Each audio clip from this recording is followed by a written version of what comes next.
ॐ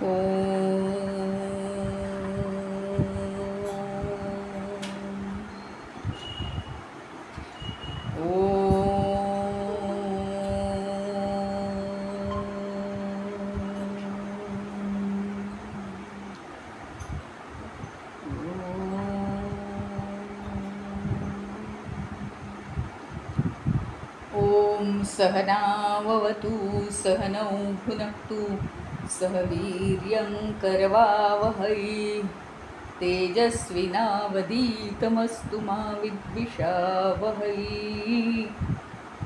ॐ शान्ति शान्ति शान्तिः। अखण्डमण्डलाकारं व्याप्तं येन चराचरं तत्पदं दर्शितं येन तस्मै श्रीगुरवे नमः। अज्ञानतिमिरान्धस्य ज्ञानाञ्जनशलाकया चक्षुरुन्मीलितं येन तस्मै श्रीगुरवे नमः।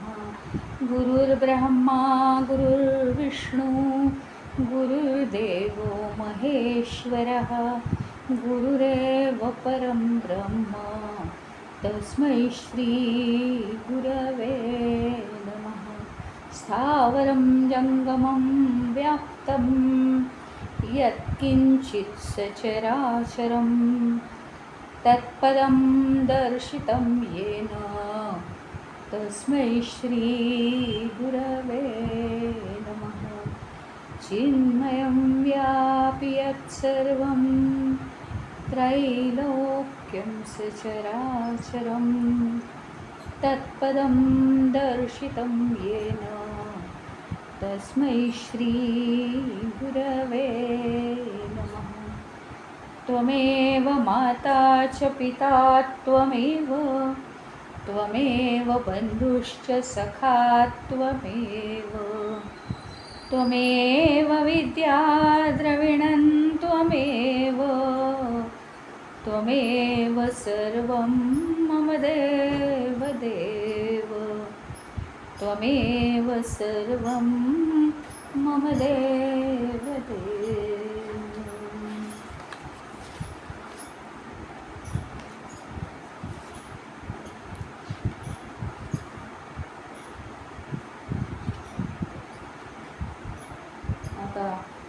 या श्लोकामध्ये हस्तामलकजी म्हणतात, उपाधौ यथा भेदता सन्मणीनां तथा भेदता बुद्धिभेदेषु तेपि यथा चंद्रिकाणां जले चंचलत्वं तथा चंचलत्वं तवापीह विष्णू।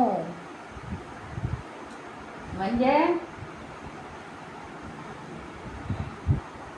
यथा ज्याप्रमाणे सन्मणीना उपाधौ भेदता, म्हणजे ज्याप्रमाणे प्रतिबिंबांना जे व्यक्त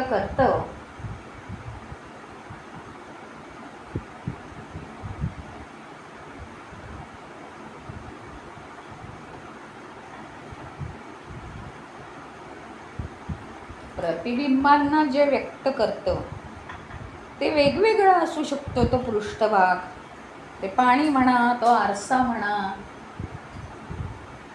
किंवा एखाद्या पारदर्शक वस्तूतून दुसरी वस्तू दिसते काचेतून आपल्याला, ती काच जशी असेल तशी ती पलीकडची वस्तू दिसणार ना। त्याच्यामुळे वेगवेगळ्या उपाधींच्या संयोगात आल्यामुळे, कनेक्ट झाल्यामुळे ते आपल्याला तिथे भेद दिसून येतात, फरक दिसून येतात। तथा ते अपि बुद्धिभेदेषु भेदता, आणि त्याच्याप्रमाणे आत्मतत्व एकच आहे, पण बुद्धी मात्र प्रत्येकाची वेगळी आहे। प्रत्येकाच्या बुद्धीशी त्या आत्मतत्वाच्या प्रतिबिंबाचा संबंध आला, संयोग झाला, त्याचं कनेक्शन झालं तिथे की ते वेगळं दिसतं। ज्याप्रमाणे इलेक्ट्रिसिटी एकच आहे ना आपली, पण त्या इलेक्ट्रिसिटीचा ट्यूबलाईटशी कनेक्शन झालं तर व्हाईट लाईट दिसतो. नंतर रेड बल्ब ग्रीन बल्बशी कनेक्शन झालं त्याचं तर रेड नाही तर ग्रीन लाईट मिळतो आपल्याला. त्याच इलेक्ट्रिसिटीचं कनेक्शन फॅनशी झालं तर फॅन आपल्याला हवा देतो. फ्रीजशी झालं तर फ्रीज आपल्याला थंड वस्तू देतो. म्हणजे इलेक्ट्रिसिटी एकच आहे, पण ज्या वस्तूंशी इलेक्ट्रिसिटी कनेक्ट होते तसं तसं त्याचं काम आपल्याला दिसून येतं. त्याप्रमाणे आत्मतत्वाचं प्रतिबिंब जे आहे ते कशाशी कनेक्ट झालं आहे, कशाशी त्याचा संयोग आहे, कोणत्या जीवातल्या बुद्धीशी त्याचा संयोग कसा झाला तसं ते आपल्याला दिसतं.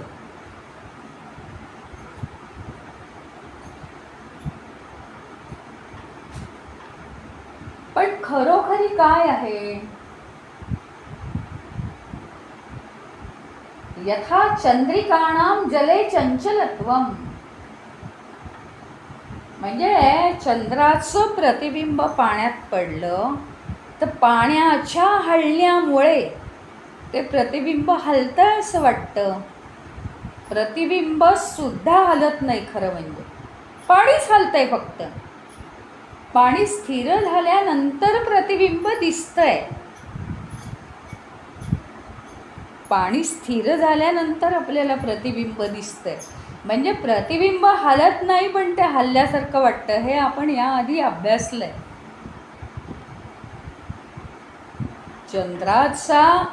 चंद्राचं प्रतिबिंब पाण्यात पडल्यानंतर ते पाणी जेव्हा हलतं तेव्हा प्रतिबिंब हलल्यासारखं वाटतं, पण ते हलत नाही. कारण पाणी स्थिर झाल्यावर प्रतिबिंब दिसतं आहे आपल्याला. त्याच्यात पाणी हलतंय, प्रतिबिंब दाखवणारी वस्तू हलतीये म्हणून ते प्रतिबिंब दिसत नाहीये. एक वस्तू दिसावी म्हणून त्याच्यासमोर आरसा ठेवला समजा.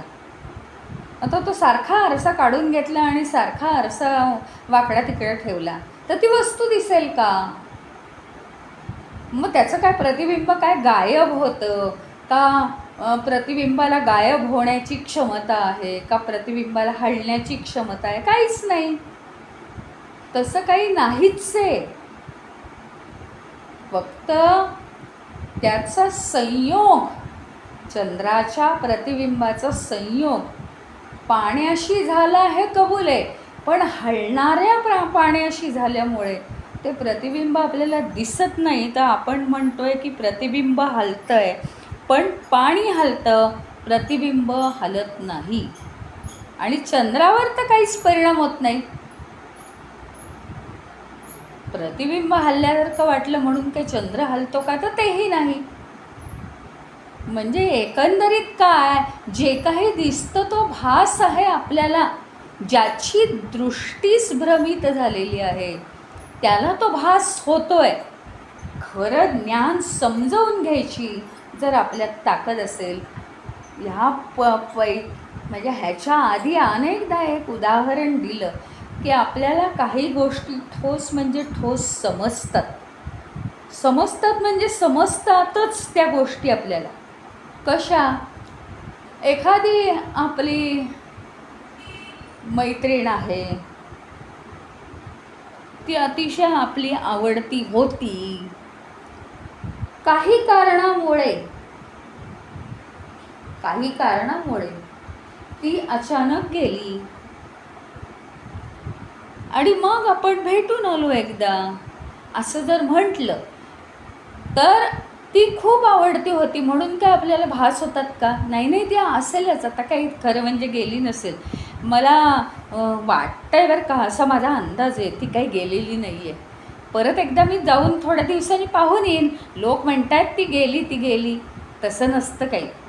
येईल ती परत. असं काही आहे का? ते कसं आपल्याला कळतं? एखादा मनुष्य गेला म्हणजे गेला, तो परत येणार नाही. किती मनाशी खूणगाठ असते, तशी खूणगाठ आपल्या मनाशी या गोष्टींची नाही आहे. आपल्याला हे समजू शकते. आता उदाहरण घेतल्यानंतर समजू शकते. उदाहरण घेईपर्यंत हेही समजत नव्हतं.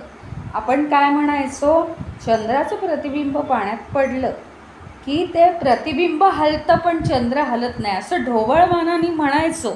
पण आता आपल्याला समजलं ह्याचा अभ्यास करून, प्रतिबिंब हे हलत नाही, पाणी हलतंय. चंद्रावर तर परिणाम होत नाही हे नक्कीच आहे, पण त्याचं प्रतिबिंबसुद्धा हलत नाही. फक्त जे प्रतिबिंब दाखवणारा पृष्ठभाग आहे तो कधी हलतो आणि कधी स्थिर राहतो. तो पृष्ठभाग जर स्थिर असेल, स्वच्छ असेल, शुद्ध असेल, तर आपल्याला प्रतिबिंब व्यवस्थित दिसतं. याच्यावरून काय आहे, तर बुद्धीमध्ये आत्मतत्वाचं प्रतिबिंब पडतं. मग ती बुद्धी कशी पाहिजे, शुद्ध, स्वच्छ, निर्णय क्षमता असलेली, निश्चय करणारी, विवेक करणारी. मग ती बुद्धी अशी शुद्ध स्वच्छ केव्हा होते, मनाबरोबर वाहत न गेल्यामुळे ती अशी होते. अतिशय क्लॅरिटी प्रत्येक गोष्टीची. मनाला हे गुण कधीच येणार नाही.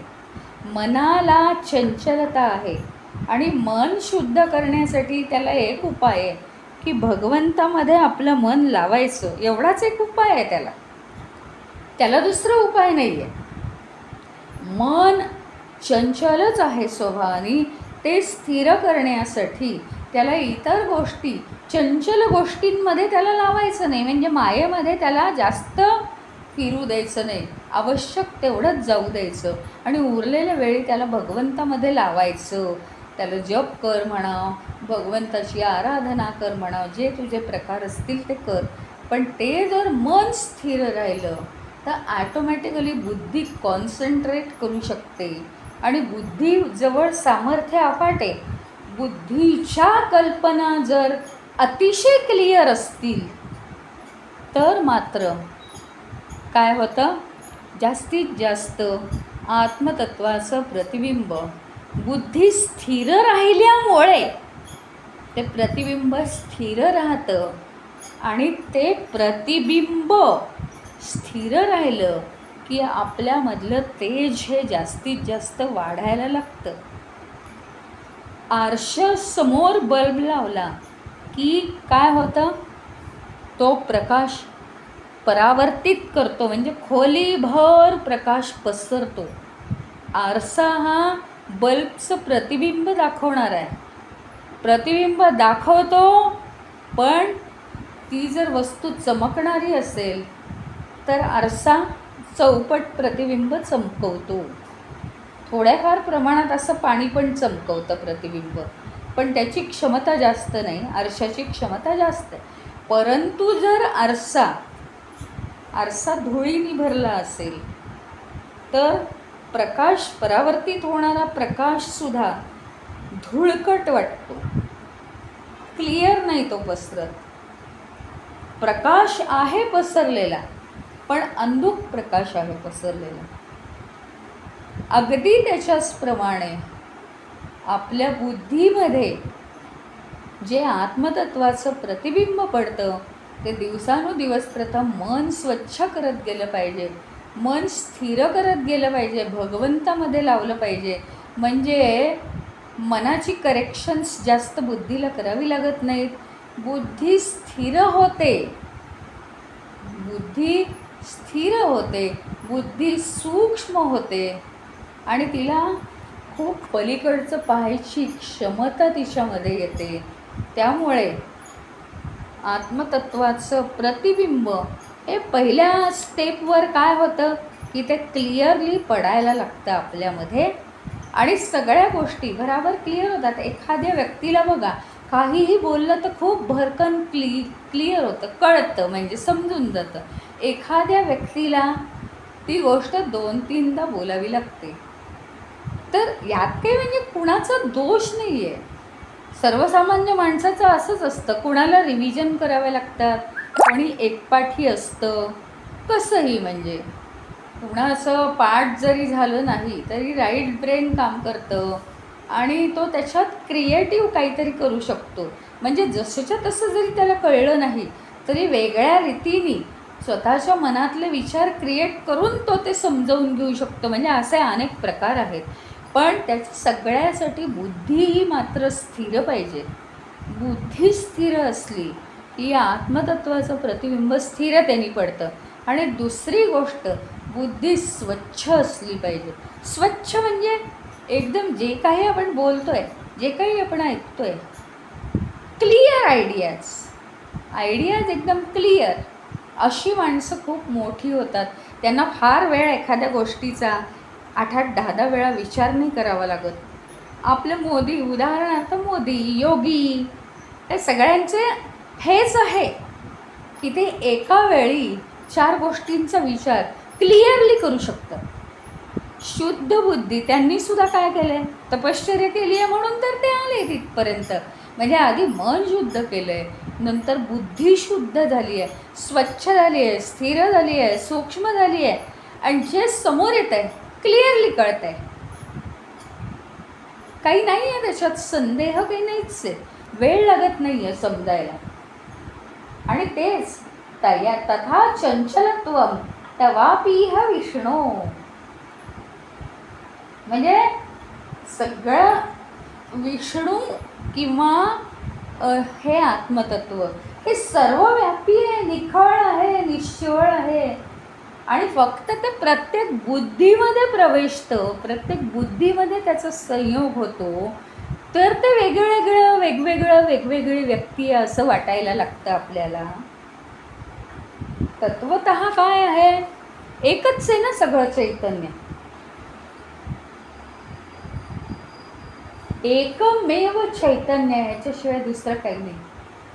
स्फटिक काजळी दिसे काळा, आरक्ती आरक्त केळा, निळवर्णी भासे निळा, तरी तो वेगळा शुद्धत्वे.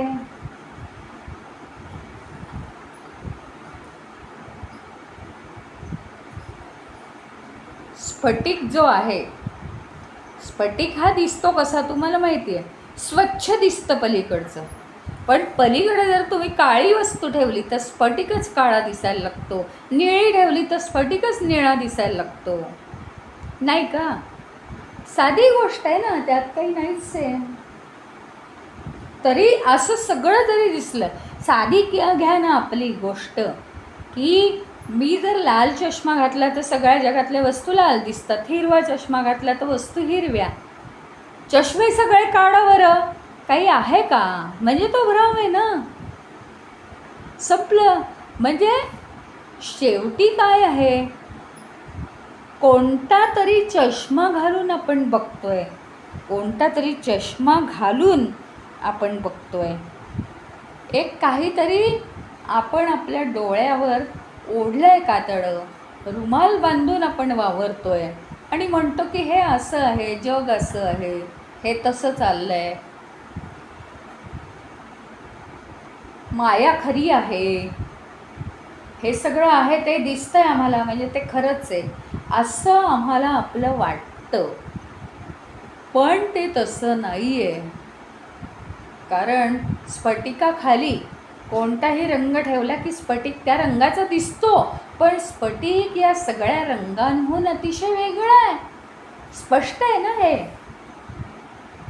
त्याचप्रमाणे ते चष्मे सगळे घातले की सगळ्या वस्तू वेगवेगळ्या रंगांच्या त्या चष्म्यांप्रमाणे दिसायला लागतात.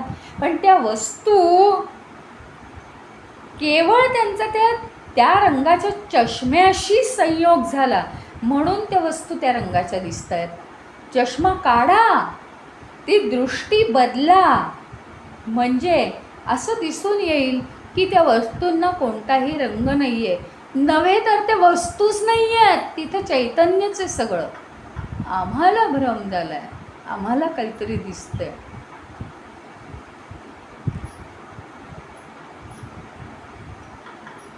आत्मा रजोगुणी राजस, दिसे तमोगुणी तामस, तरी तो गुणदोष स्पर्शला नाही, सात्विकी भासे सत्वांश. म्हणजे जो मनुष्य रजोगुणी आहे तो मनुष्य राजस वृत्तीचा वाटतो आपल्याला, तमोगुणी आहे तो तामस वृत्तीचा वाटतो, सत्वगुणी आहे तो सात्विक वृत्तीचा वाटतो. तसं प्रत्यक्षात काही नाही, कारण तो मुळात मनुष्य नाही आहे, ते चैतन्य आहे. फक्त त्या त्या देहांमध्ये त्यांनी प्रवेश केलाय, बाकी ते मुळात चैतन्याचा राजस सात्विक याच्याशी संबंधच नाही आहे. मग आम्ही का लेबल लावतोय? पण आम्ही अशी लेबल लावल्यामुळे होतं काय माहिती का, आम्हाला आमची दृष्टीच बदलून गेली. आम्हाला सारखे वेगवेगळे चष्मे घातल्याशिवाय बरंच नाही वाटत. सरळ साधं जे आहे बघायचं आणि जशी वस्तू असेल तसं बघायचं. म्हणजे ते नाही का म्हणतात, भगवद्गीता जशी आहे तशी, तसं प्रत्येक गोष्ट जशी आहे तशी बघायची. हे जर आपल्याला कळलं तर मग बस, याहून काही नाहीच आहे.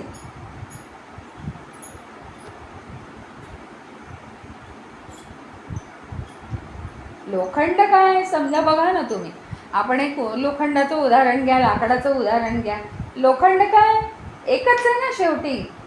ती कधी ते साखळी बघा लोखंडाची, तर कधी काय लोखंडाचं स्टूल बघा, कधी काय लोखंडाच्या कड्या बघा, कधी काय लोखंडी टेबल बघा, कधी लोखंडी दार बघा. पण लोखंड एकच की नाही.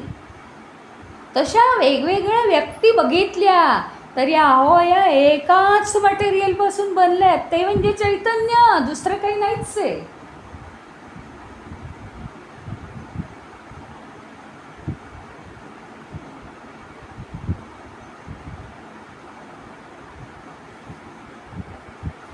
एक आपण समजा उदाहरण घेतलं, आता ज्याला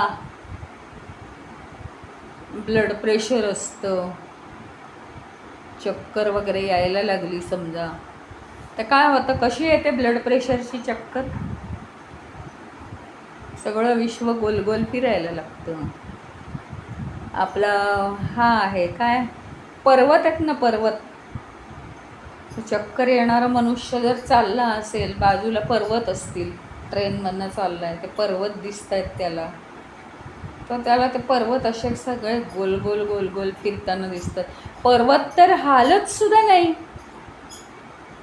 अचल असतो तो तर हालतही नाही, आणि तरी सुद्धा तो हलतोय असं वाटतं, तो गोल गोल फिरतोय. सगळं विश्व हे हालतही नाही आणि ते विश्व गोल गोल गोल गोल फिरतंय असं वाटतं. मग काय करायचं? खरंच फिरतं का ते? नाही हो, माझ्या तब्येतीत बदल झाला आहे, मला चक्कर येते. विश्व कधी गोल फिरतं का? फिरलेलं दिसलंय का? ही गोष्ट आहे सेम तिथे, सेम हीच गोष्ट आहे. कधी विश्वामध्ये एका चैतन्याशिवाय काही नाहीच आहे, तर तुम्ही कसं काय असं म्हणता की वेगवेगळ्या व्यक्ती आहेत? फक्त एकच चंद्रमा आहे, पाण्यामध्ये प्रतिबिंब पडलेलं आहे, त्याच्यामुळे पाणी हललं की ते प्रतिबिंब हलतंय. पण चंद्रमा नाही ना हलत आहे, प्रतिबिंब हलताना दिसतंय. तेच तुम्ही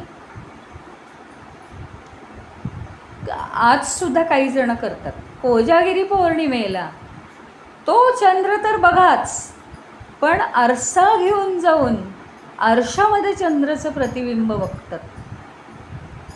आता आरसा बाहेर नेल्यानंतर ते चंद्राचं प्रतिबिंब हलत नाही, कारण पृष्ठभाग हा स्थिर आहे, तिथे चंद्राचं प्रतिबिंब स्पष्ट दिसतं.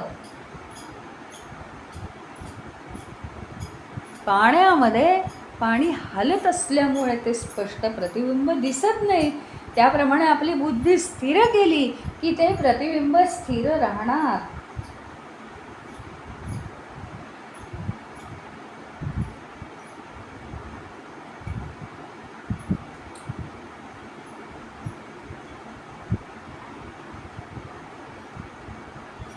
आता कित्येक वेळा बघा तुम्ही, आपण ट्रेनमध्ये बसलो की सूर्य किंवा चंद्र, हां, सूर्य किंवा चंद्र, किंवा रस्त्याने चालताना रात्रीच्या वेळी बघा तुम्ही, तो चंद्र वगैरे जो असतो ना डोक्यावर, तो आपल्या बरोबर चाललाय असं वाटतं.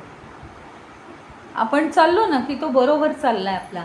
किंवा ट्रेनमध्ये बसल्यावर सूर्य कसा आपल्या बरोबर आपल्या खिडकीच्या समोरून, जितक्या कितक्या खिडक्या आहेत पहिल्या डब्यापासून शेवटच्या डब्यापर्यंत, एवढ्या सगळ्यांना तो सूर्य त्यांच्या डब्याच्या समोर दिसतो. तो चाललाय आपल्याबरोबर, आपल्या डब्याच्या बरोबर. मग खरंच तसं होतं का? म्हणजे ह्याचा अर्थ आपली दृष्टी भ्रामक आहे ना.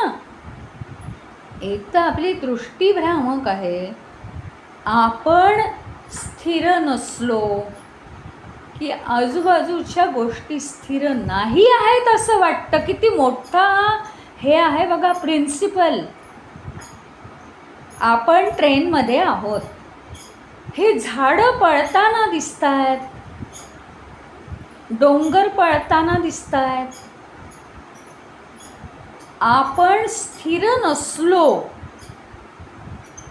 धावत्या ट्रेनमध्ये आपण आहोत, त्यामुळे ट्रेनची गती आपल्याला आलेली आहे. आपण स्थिर नसलो की सगळं आपल्याला चंचल आहे असं वाटतं, धावतंय असं वाटतं, बदलतंय असं वाटतं. आणि मग आपल्याला त्याच्यात मजा येत नाही, कारण आपल्याला स्थिर राहावं असं वाटतं. मुळात आपण चैतन्य आहोत, आपण स्थिरच आहोत मुळात. मग ते जे आपलं स्वरूप असतं ते आपल्याला अट्रॅक्ट करत असतं की आपण स्थिर राहायला पाहिजे. मग हे कशामुळे होणार? तर बुद्धी स्थिर झाल्यामुळे. आपण जेव्हा स्थिर होऊ तेव्हा सगळ्या वस्तू जिथल्या तिथे स्थिर राहिलेल्या आपल्याला दिसतील.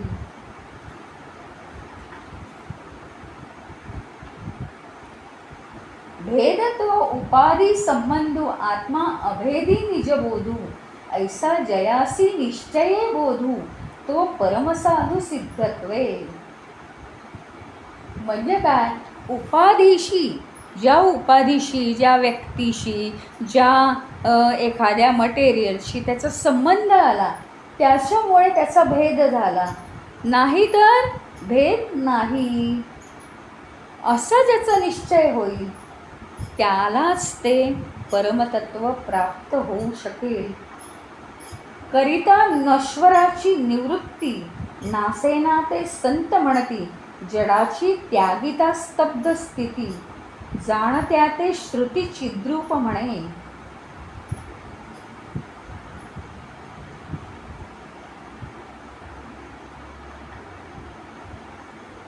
केवळ संबंधांमुळे हे आत्म्यामध्ये येतं. काय आहे? नश्वराची निवृत्ती करायची. नश्वर म्हणजे जे ईश्वर नाही, जे ईश्वर नाही म्हणजे जे चैतन्य नाही, त्याची निवृत्ती झाली पाहिजे. निवृत्ती होणं म्हणजे काय? ते आपल्या विचारांमधनं सुटून जाणं. परत इथे आपल्याला मोठा प्रश्न की हे सगळं आपण ऐकतो, मग आपल्याला ते बरोबर आहे असं वाटतं, पण ते काही आपल्यात उतरत नाही. नाही, त्याला थोडासा निश्चय लागेल, बुद्धी स्थिर असावी लागेल, आणि वर्षानुवर्ष त्याच्यात घातली की ते बरोबर जमतं. आज ते ज्ञान आपल्याला पटतं आहे, ही सुद्धा आपल्यावर ईश्वराची कृपाच आहे. त्याच्यामुळे ते काय म्हणतात की आपण नश्वराची निवृत्ती करण्याचा निश्चय केला. नश्वर याचा अर्थ जे ईश्वर नाही ते नश्वर, म्हणजे जे चैतन्य नाही, म्हणजे जी माया आहे. आता प्रत्येक, आपण हे तर शिकलोच, प्रत्येक व्यवहार करायचा, सोडून द्यायचा. प्रत्येक क्षणी कर्म करताना मी उत्तम करताय, मी उत्तम करणार, ते बेस्ट रिझल्ट आणणार असं कर्म करण्यापूर्वी डिसाईड करायचं, कर्म करायचं. कर्म झाल्यानंतर लगेच आपला त्यातला पाय निघाला पाहिजे. नंतर कर्म झाल्यानंतर त्याचं काहीही मागे शिल्लक राहता कामा नये. आपण शिळं अन्न कधी खातो का? पण शिळे विचार मात्र खात राहतो आपण. ते करता कामा नये. ते सगळं सतत सोडून दिलं पाहिजे. म्हणजे मग आपली मानसिक आरोग्य आपलं उत्तम राहू शकेल. आणि अशा रीतीने आपल्याला नश्वराची निवृत्ती करून टाकायची आहे. तेच विचार घोळणं हे सुद्धा नश्वरच आहे. जे प्रेझेंट टेन्सच्या कामाचं नाही ते सगळं नश्वर. नासेना ते संत म्हणती, जडाची त्यागिता स्तब्ध स्थिती. हे जे सगळं जड आहे ते स्थिर होऊन राहिलं आपल्या मनामध्ये. ते आपण त्यागून टाकलं पाहिजे. ते आपण सगळं आपल्यातलं काढून टाकलं पाहिजे.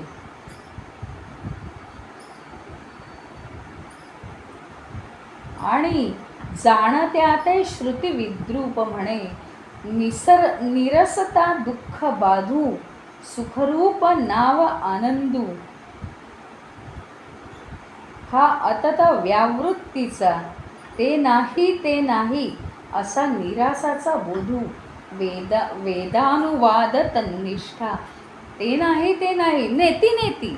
म्हणजे काय जे काय आपण अनुभवतो आहोत, अरे हेही काही परमनंट टिकणारं नाही, तेही काही परमनंट टिकणारं नाही. हेही चैतन्य नाही आहे. काय करायचं त्याला चिकटून? असं त्यातनं आपण बाजूला झालं पाहिजे. ममतेची देह पाही, मन कल्पित देह देही, यथानुभवे सांगेन तेही, सहजान्वयी विलासू. जे मन बघतं तेच देह बघतो. म्हणजे देहाला काही कळत नाही, देह जड आहे ना. म्हणजे खरं म्हणजे मनच बघत असतं. आणि मन जे कल्पना करतं तेच देहाला सोसावं लागतं. आणि म्हणून मन हे सहज राहिलं पाहिजे. वर्तमान काळात राहिलं की ते सहज राहतं. आणि मग देहसुद्धा आपला सहज राहील. तोही कशाला चिकटणार नाही. देह कशाला चिकटतो माहिती आहे? अहंकाराला. आणि अहंकार देहाला चिकटतो. ते जर बाजूला झालं तर संपलं. जेव्हा मनपणे उठी तेव्हाची संसाराची दाटी. इतकं सुंदर आहे. मनपणे उठी. मन हे कसं राहिलं पाहिजे? सहज मन राहिलं पाहिजे. सहज मन म्हणजे काय माहिती का? मी आत्ता एखादं काम करते, बस फक्त त्याच कामात मन व्यस्त आहे. किंवा एकच अलाउड आहे, एखादं काम करत असताना त्या कामात जर मन व्यस्त असण्याची गरज नाही आहे, रोजच करतो आहे पोळ्या लाटण्याचं काम, तर मग देवाचं स्वरूप मनामध्ये येतं आहे. अशा गोष्टी जेव्हा आहेत तेव्हा ते सहज मन आहे. एक तर वर्तमान काळात मन आहे, वर्तमान काळाच्या कर्मामध्ये, नाही तर ते भगवंतामध्ये आहे, नाही तर ते बुद्धीच्या कामामध्ये, की मला हे पोळ्या झाल्यावर काहीतरी लिहायचं आहे बरं का, तर मी नेमकं ते काय लिहिणार आहे? चला 4 ओळी आठवल्या, आता मी हे पोळ्या झाल्यावर मी ते लिहून काढीन बरं का. म्हणजे एक तर ते बुद्धीच्या कामात असेल, एक तर ते कर्माच्या विचारांमध्ये असेल, नाही तर ते भगवंताच्या विचारांमध्ये असेल. याला म्हणतात सहज मन. सहज मन असेल तर त्याला मनपण येत नाही. मनाचा मूळ स्वभाव काय आहे माहिती का? काहीतरी विचार करायचे आणि विचार मनामध्ये साठवून ठेवायचे, त्यांचं डबकं तयार करायचं. कारण मग मनाचं अस्तित्व टिकतं त्याच्यामुळे, नाहीतर टिकत नाही. याला म्हणायचं मनाचा मूळ स्वभाव. आणि मूळ स्वभावाला म्हटलं आहे मनपण. मनपण येतं त्याला. जेव्हा मनाला मनपण येतं, जेव्हा मनपणे उठी तेव्हाची संसाराची दाटी. मन जर उठून उभं राहिलं की मी असं करतो, मी तसं करतो, क्रेडिट घेतलं, हे झालं ते झालं, भूतकाळात रमलं, भविष्यकाळात रमलं, तर संसाराची दाटी निर्माण होते आपल्या आजूबाजूला. कर्माकर्म, सुखदुःख, हे कर्म चांगलं आणि ते अकर्म होतं. असं झालं, तसं झालं, कर्म चांगलं झालं, कर्म वाईट झालं, हे कर्म करायलाच नको होतं. पाप, पुण्य, सुख, दुःख, अशा सगळ्या मनाच्या गोष्टी या बाहेर येतात. पण हे सगळं भ्रम आहेत, या कल्पना आहेत. मनाच्या पोटी जन्म मरण, एवढी मोठी गोष्ट सांगतायत. मनाच्या पोटी जन्म मरण. मनात विचार आला, हा मृत्यू वाईट आहे, तो मृत्यू मला येतो, आता काय करायचं, सगळ्यांनाच मृत्यू आहे, माझा मृत्यू आता जवळ आला, मला पण मृत्यू येणार. मग ते दुसऱ्याचा मृत्यू पाहिला की आपण घाबरलो. हे सगळं मनाच्या कल्पनांमुळे. पण मनाला हे माहिती नाही ना, मन हे काय आहे, अज्ञानी आहे. बुद्धीपेक्षा सुद्धा ते जड आहे. त्याच्यामुळे त्याला इतक्या गोष्टी कळू शकत नाही. ज्या गोष्टी आता बुद्धीलाही कळत नाहीत त्या मनाला काय कळणार आहेत. आणि त्याच्यामुळे मनाच्या पोटी जन्म मरण इतके भोगावे लागत आहेत आपल्याला. मनातनं ते काढून टाका. मला जन्म आणि मला मरण नाही, कुठं आला, मी चैतन्य आहे. या शरीराला काय व्हायचं ते होऊ दे ना, मला नाही, हे ठोक झालं पाहिजे. आणि मनाच्या पोटी कर्माचरण, ते जन्म मरणसुद्धा त्या मनामुळे येतं आहे. आणि जन्म झाला की कर्म आचरण आलंच की नाही, इतके हाल. मनाच्या पोटी दुःख, सुखदुःख जाणं, सुख आणि दुःख हे जाणणंसुद्धा मनाच्या पोटी येते. मन ते संपूर्ण संसारू. खरोखरी हा संसार नाही आहे, पण मनाने तो कल्पिला आहे. आज हे पटणंच शक्य नाही, कारण अनेक जन्मांचा ठळक संसार आपण घेऊन आलेलोच आहोत. तुम्ही काय आहो, मी सुद्धा आणला आहे संसार, माझा वेगळा आहे पण तो आहे, मी घेऊन आलेलीच आहे हजारो जन्मांचा संसार. पण हे केवळ कशामुळे, एका सेकंदात मला जर बुद्धी झाली तर मी ते टाकू शकते. मन सगळ्या कल्पना करतं. संसार कोणाला आहे, संसार कोणाला आहे, मला असूच शकत नाही. मी कोण आहे, मी चैतन्य आहे. संसार या मनाला आणि बुद्धीला आहे. मग ते म्हणतील तशी त्यांना कामं करू दे, मी फक्त मार्गदर्शन करीन. जे मनपणे असता परमार्थ नवेगा सर्वथा. मन जर मनपणाने वागलं, त्याच्या स्वभावानुसार वागलं तर परमार्थ होत नाही. पण ते मन जर विपरीत झालं, म्हणजे मन स्वतःच्या स्वभावाविरुद्ध शांत झालं, तर काय होतं, जीवनमुक्तता अनिवार्य तिथे आहेच. म्हणजे मुक्तीशिवाय दुसरं काही मिळूच शकत नाही. दृश्य तोची महाबोध, प्रपंच तोची परमानंद, विवादू तोची निजसंवाद, ऐक्यतेशी भेद स्वेच्छानंदे. जे काही दिसतं आहे ते सगळं चैतन्य आहे, हाच महाबोध आहे. संपले ज्ञान निरूपण, कोंदाटले ब्रह्मपूर्ण. ते काय म्हणतात माहिती का, ज्ञानाचं निरूपण. आता मला नाही वाटत की आपल्याला अजून काहीतरी ज्ञानाबद्दल सांगावं. परिपूर्ण झाला आहात तुम्ही. आणि आता हे जे सगळं तुमचं मन आहे, हे मनाने मन पण टाकून दिलेलं आहे तुमच्या सगळ्यांच्या.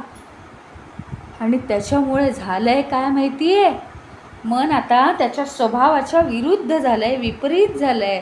आणि ते मन एकदम शांत होऊन गेलं आहे. त्याच्यामुळे सगळं परब्रह्म कोंदाटलं. म्हणजे मनाला आणि बुद्धीला सगळ्या बाजूंनी आता परब्रह्माने व्यापून टाकलं आहे. आणि त्याच्यामुळे खूपच परब्रह्माला जणू काही तुम्ही आलिंगन दिलेलं आहे. आता काही राहिलं नाही. पूर्णत्वाचे पूर्णपण, सद्गुरूचेची चरण, एका जनार्दन शरण. एकपण नुरवणी. केवळ आणि केवळ गुरुशी जर एकनिष्ठ आपण झालो, गुरु हा कोणताही वेगळा नाही, जो चाललेला विषय आहे तोच गुरु समजावा आणि ते पूर्णपणे जे जे काही आपण ऐकत आलो. का बरं, म्हणजे कोणची काय आपल्याला डिग्री नाही ना घ्यायची की इतकी उपनिषदं आम्हाला पार करायची आहेत शिकून वगैरे. का बरं कंटिन्युइटी अभ्यासाची का बरं ठेवायची? तर एकनाथजींच्या म्हणण्याप्रमाणे परब्रह्मानी आपल्याला आलिंगन दिलं पाहिजे. आपलं मन आणि बुद्धी ही व्यापून टाकली पाहिजे परब्रह्मानी. आणि ते केव्हा होईल? सतत सतत सतत सतत सातत्याने त्याचा जर आपण विचार केला तर आणखीन कोणचा आलाय गुरु? आणखीन गुरु कोणता आलाय? कारण आजचा जमानाच इतका वेगळा आहे. अजून एक 50 वर्षापूर्वी, 40 वर्षापूर्वी, 30 वर्षापूर्वी जरा हे शांत विचार करायला वेळ होता आणि तेव्हा धावपळ कमी होती. त्या काळी गुरु मिळत होते. आज इतकं समाजात हे आहे, गोंधळ आहे. आपल्या बुद्धीमध्ये सुद्धा गोंधळ आहे. आज नवीनपणे या मार्गाला लागायचं म्हटलं तर आपला विश्वास असला तर आपल्याला गुरु मिळेल, कुठेतरी स्थिर होता येईल. नाही तर ग्रंथ हेच आपले गुरु.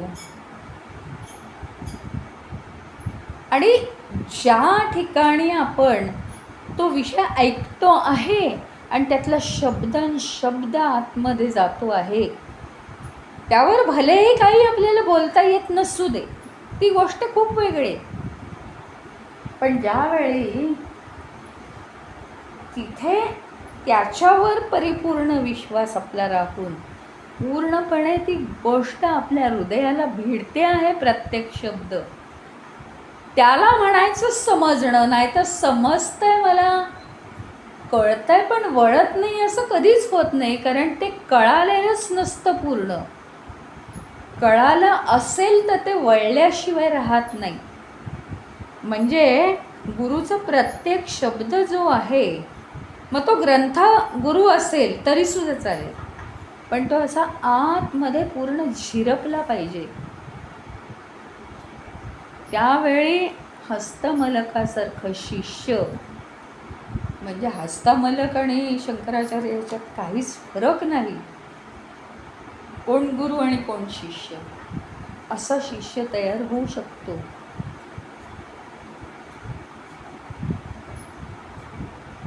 धन्य ते गुरु आणि धन्य तो शिष्य.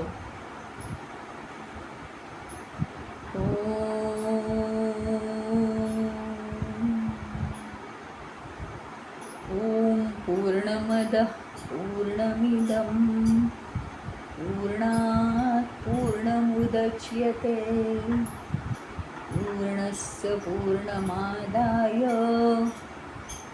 पूर्णमेवावशिष्यते. ओम शांती शांती शांती. हरि ओम. श्री गुरुभ्यो नमः. हरि ओम.